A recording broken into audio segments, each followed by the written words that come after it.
Years ago, I had a series of dreams where I was taken up above the earth and I could see the earth and it seemed to be groaning in pain. And it looked like it was covered in lava, so to speak, for lack of a better way to put it. Yet there was little like pockets of light poking out here and there. And then I was climbing a mountain, or that's what it seemed like anyways.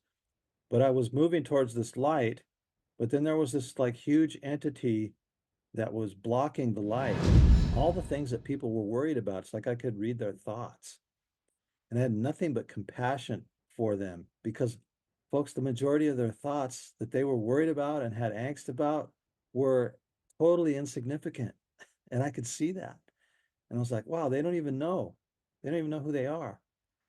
And I could see their light bodies too. It was bizarre.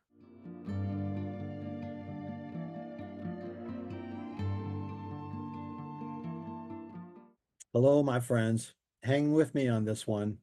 Okay, we're going to cover a lot of ground here. There's a lot going on out there in the world, and there's a lot going on energetically, spiritually, however you want to look at it. And so we're going to get to some of that and cover some of that. And I hope you'll hang in there with me. And I want to thank you for helping us get over 500 subscribers. I know that doesn't seem like a lot with some of these big folks out there, but we'll be up there with them at some point. But right now, I'm excited. I'm not doing this for money. I'm just trying to get the word out, and I'm trying to bring this information more into the mainstream consciousness. And I want to help my fellow man the best that I can, as much as I can. All right, here we go. I guess I want to talk a little bit about what's going on in the world. A lot of angst in the world with politics and so on.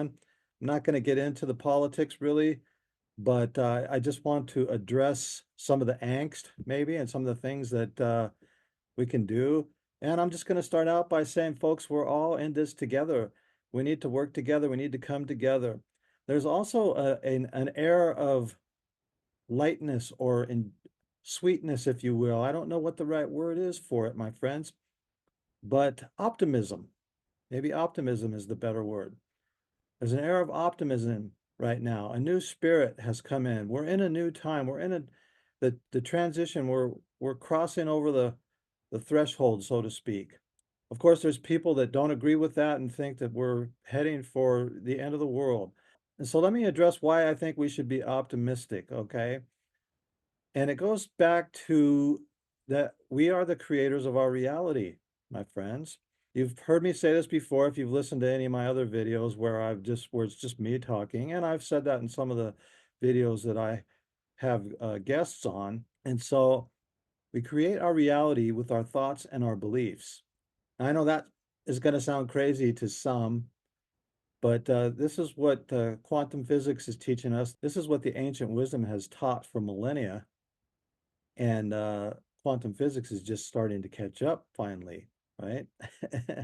So there's a lot of different takes on this, but you can do an experiment to see that this is true. You can take stock of your thoughts and your beliefs for about 2 weeks.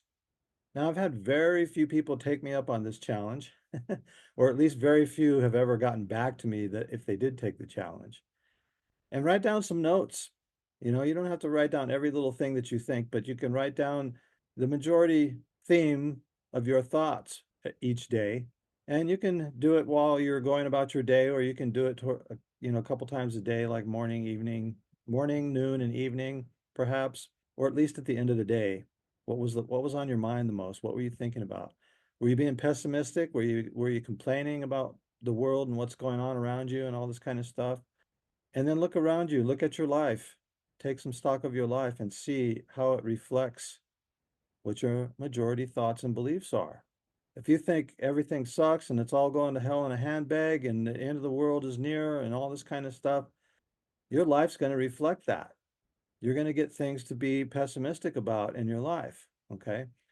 Now, something that changed my life was when I realized that things weren't happening to me, that they were happening from me. You may have heard me say this before too.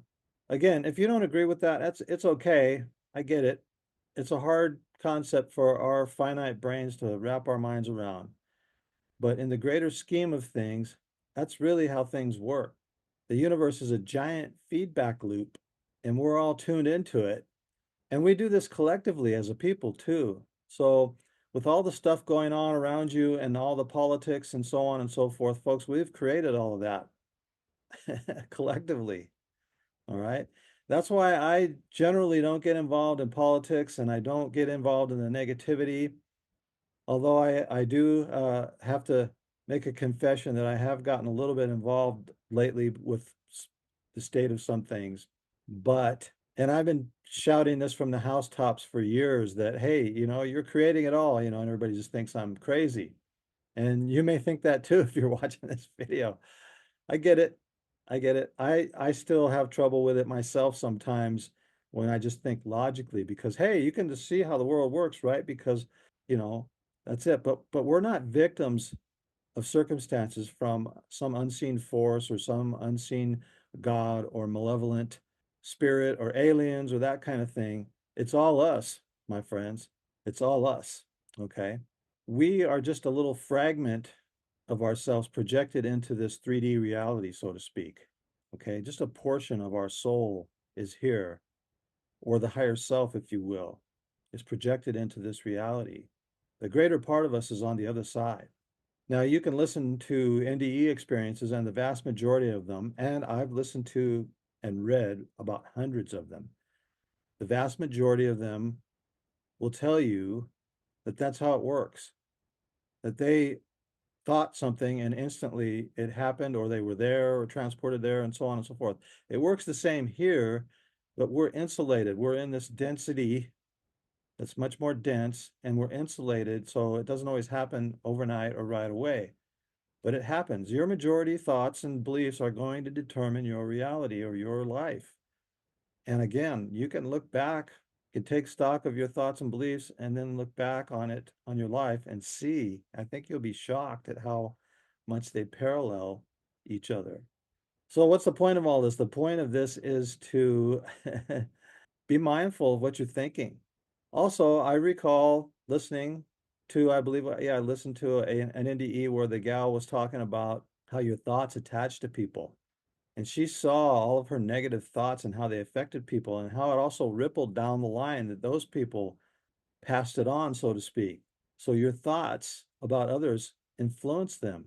Okay, it has an influence on them. So it makes me think, if you're polite to somebody, but in your mind you're always thinking, oh, that person's, just a piece of work and they're this and they're that and so on and so forth. And then they confirm it by acting that way and reflecting it back to you.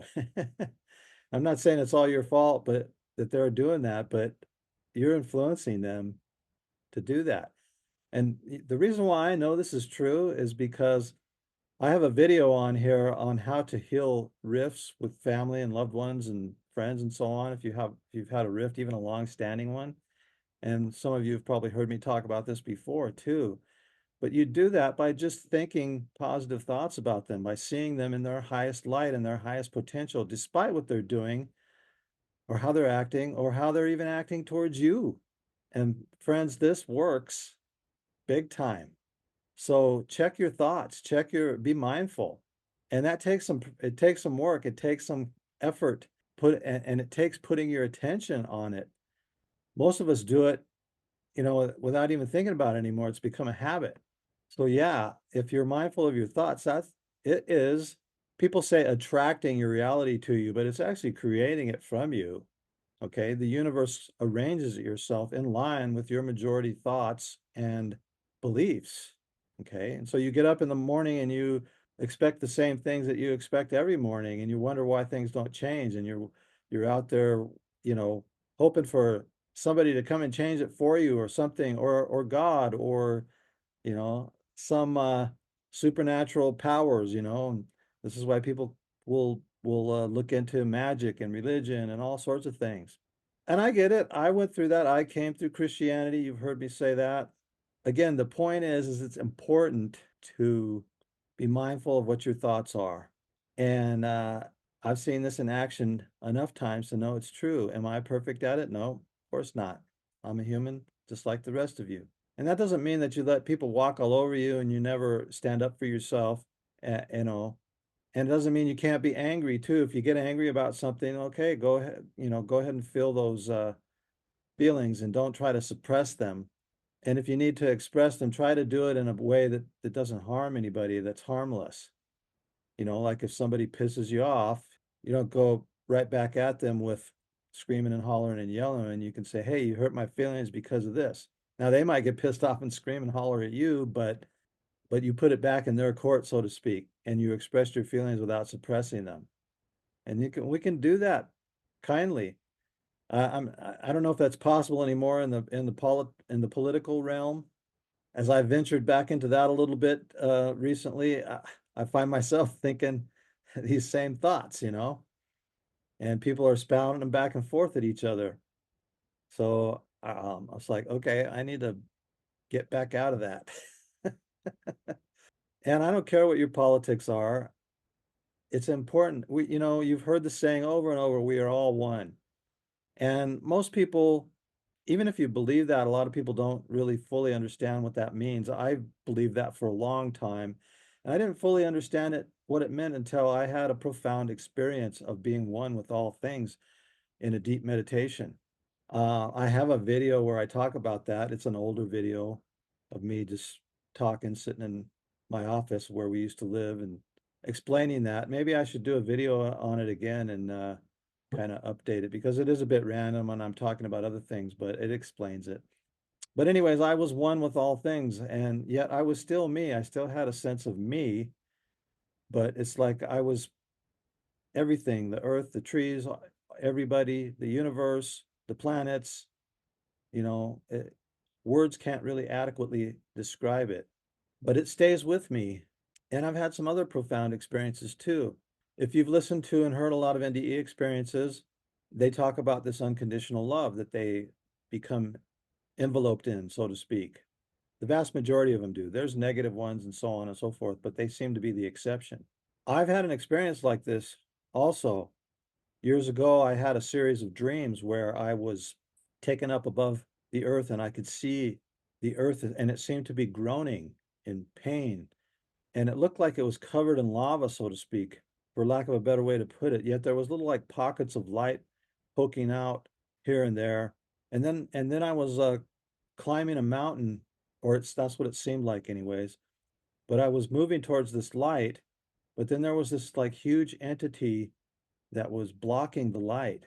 Okay. And as I got closer to it, but the light was still moving, was still kind of peeking out from around it and behind it. But it was trying to block me from seeing it, I guess. It's what it seemed like. It's what it felt like. And this was a lucid dream. It was like it was real. As I look back on it, I believe I was actually out of body at the time, but my brain probably couldn't wrap around it, so it had to translate it as a dream. Anyways, this entity, as it got closer, it looked like this ancient Japanese warrior almost. That's about the best I can describe it. It was different, but it looked kind of like that. And then the thought immediately popped into my head, if you could call it that, if you could call it a thought, that this was the representation of the sum total of all my negative thoughts and beliefs and so on and so forth. And it had created this beast, if you will. And I immediately thought, oh, this must be the beast in the Bible that the Bible speaks of. And this was my own. And then I knew that I had to somehow vanquish this beast. And at the time, I didn't know how I was supposed to do that, but I believe I do now. And I think it's by tapping into that unconditional love that I believe is our true essence. Anyways, I woke up from this dream, and I had a couple other dreams that night and then the next day also. But as I woke up from this dream, I had this total and complete unconditional love for everybody. Now, I didn't call it that at the time. I I uh, I went to work and I was a field service person for a computer company at the time, and I was working in Walmart at the time, working on their big photo printers that they had. Anyways, they're computer operated, but they're also a big huge printer for printing out photos. And let me tell you, my thoughts about doing that when I was there, I was there for about a week. I had to go in there every day to do a bunch of stuff. And I used to describe it as talk about being in your own personal hell. Most people maybe go to Walmart for an hour at the most, and I was in there like 8 hours a day. And I described it as a personal hell, seeing all the stuff that goes on in a Walmart. But I went to work that next day in this Walmart and nothing bothered me. All the things that bothered me, and yet I could see all the things that people were worried about. It's like I could read their thoughts. And I had nothing but compassion for them because, folks, the majority of their thoughts that they were worried about and had angst about were totally insignificant. And I could see that. And I was like, wow, they don't even know. They don't even know who they are. And I could see their light bodies too.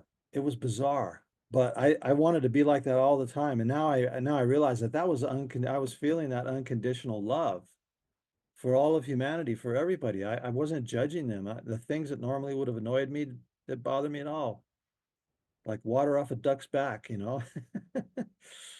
didn't touch me at all. And I was like that for like 3 days. And and then it started to fade, and I was like, no, no, no, don't. I want to be like this forever. And I believe that I was getting a glimpse of what was possible. And for a long time, I felt like, oh, I just got a glimpse, like God gave me a glimpse, and that's it. And it's gonna, I'm gonna have to die or whatever before that actually happens. And now I don't believe that at all. I believe that we can actually cultivate that by doing exactly what I was talking about a little bit earlier, seeing everybody in their highest light. Now, and it's not easy, but you have to make a decision to be mindful of that. And don't beat yourself up if you're not perfect at it, because you're not going to be perfect at it, especially in the beginning. But it goes back to the scriptures and Christ on the cross forgiving his killers. Father, forgive them; they know not what they do. That's a great example, a great metaphor for how we are supposed to treat each other. And of course, he's the author, supposedly, of the golden rule, right? Treat each other as you would want to be treated, even if people are mean to you. Even if you think they deserve to get, lambasted right back. Think about that. Some people have a hard time with that, but think about that if you were mean to somebody, would you rather them blast you back, or would you rather them treat you with kindness back? Now, and I've had experiences, one in particular that I can remember, where I was at a gas station getting gas, and this was many years ago, so I don't remember what the rift was, but some guy was going off on me, across the bay there, right, right on the other side of the pump, I guess you could say. And not normally at that time in my life, I would have just lambasted him right back. I thought I was a tough guy, and I've been in martial arts for many, many years, and competed, that kind of thing. Anyways, but I was actually at that time starting to work on this sort of thing, and I was still steeped in religion quite a bit, and that probably had something to do with it. But I remember saying something to him. I remember saying to him something like, "Hey, man, I don't know what's going on in your life, but I'm sorry you're having a really hard time, and I hope it gets better." And that just like melted his heart. I was really shocked because he said, I'm sorry, man, you're right. I have a bunch of things going on right now, and it's not you, and da da da. And that just like totally diffused the situation. What if we all did that to each other? It might not diffuse every situation, but who cares, because, you've probably heard this before. When people are upset with you or they lash out at you, it's not about you, it's about them. It's what's going on in their life. And you can think back to when you've done that too. Things are not going well, and something somebody does some little minuscule thing, and you boom, you explode on them. That was like the last straw or something, right?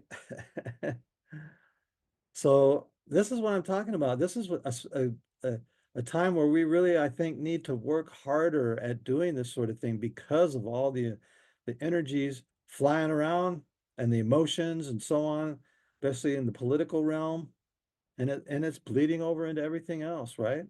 I'm sure a lot of you can relate to this and can feel the energies and can feel the angst in the air, and also can feel, let's get back to feeling the lightness in the air. I've been optimistic for quite some time, and for many years I refuse to feed the thought form of doom and gloom, okay?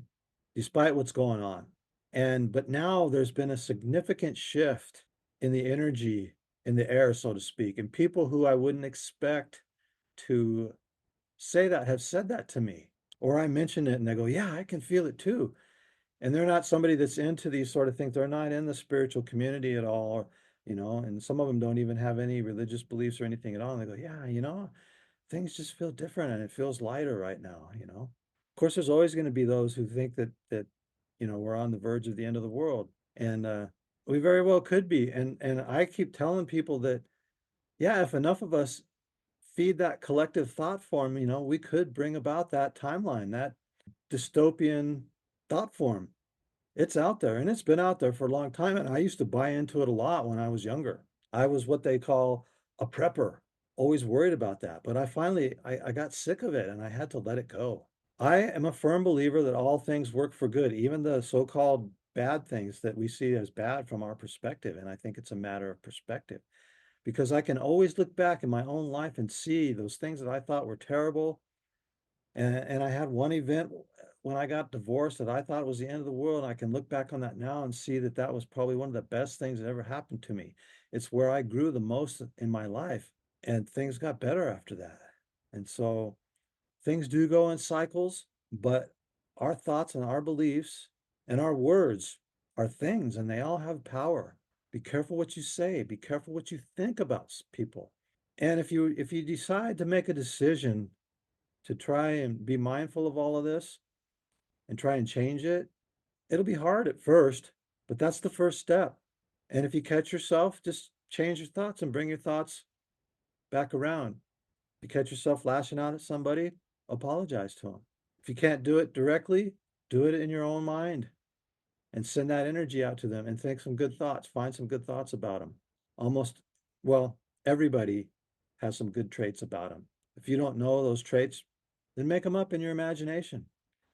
I did this with a family member that I had a real rift with, and I have a video on it, like I said, and it worked like magic. I couldn't believe it. And now it's like it never happened. So I encourage you to do that. I encourage us to, we need more love in the world, folks. Our true essence is love. That love is the glue that holds everything together. It holds the universe together. People say, well, yeah, but why are all these terrible things happening? It's because we're here experiencing what we're not. Some of you have heard me say that before too. And it's the light and the dark. You couldn't see all these wonderful vistas if you didn't have light and dark with the contrast. You wouldn't be able to see anything. You've probably heard this analogy before, but I'm going to say it again. It's like being in a nice, warm, cozy house, sitting next to a roaring fire, sipping your favorite hot beverage with your loved one, and in just enjoying those moments. You can't really fully understand and enjoy it to the fullness without having been out in the bitter cold before. See the contrast? Negative, positive. You got to have both, at least in this realm. And that's another hard concept for people to wrap their minds around, especially if there's been trauma. I just had a good discussion with our friend Jonathan, the video just before this one. He doesn't agree with that. And I can understand why. And he's had an NDE too. And so he has some insight, that some people don't have too. And we're going to discuss it more. And who knows, maybe we'll do a video on it because people in his video have been asking, that where's the questions? And they have a lot of questions. And people are saying he knows more than he's telling us. Of course he does. But we'll see. We'll see how that goes. So, anyways, folks, I'm going to leave you with that and say, and leave you with this message. Find the good in all things. Look for the good. Heal that rift with that loved one or that person that's been out there forever. Forgive them, forgive yourself, tell them you love them, see what happens. Okay, go find my video on there, and maybe actually I'll post it in the comments here on how to heal family rifts or in the description. And go watch it and try it. I'm telling you, it works. It works. It works. It works. I also want to say, my friends, that this is how we heal the planet by doing all of this kind of thing. It's time to rise up literally into a higher vibration, a higher form of being, thought, whatever you want to call it. In the scriptures, rise up into your divine nature. Okay, versus the carnal nature. The carnal nature And the ancient wisdom calls it the animal nature or the lower nature. This is where men, this is where man treats man, horrifically at times, unfortunately. And it's been the legacy of humanity for thousands of years. It's time to rise up and out of it. Now's the time. Yeah, there's going to be some bumps in the road. There always is. But it's time, my friends. It's time. All right, my friends, I love you. Thank you for the support, and I'll talk to you soon. Got another video coming out soon lined up. All right, take care, my friend.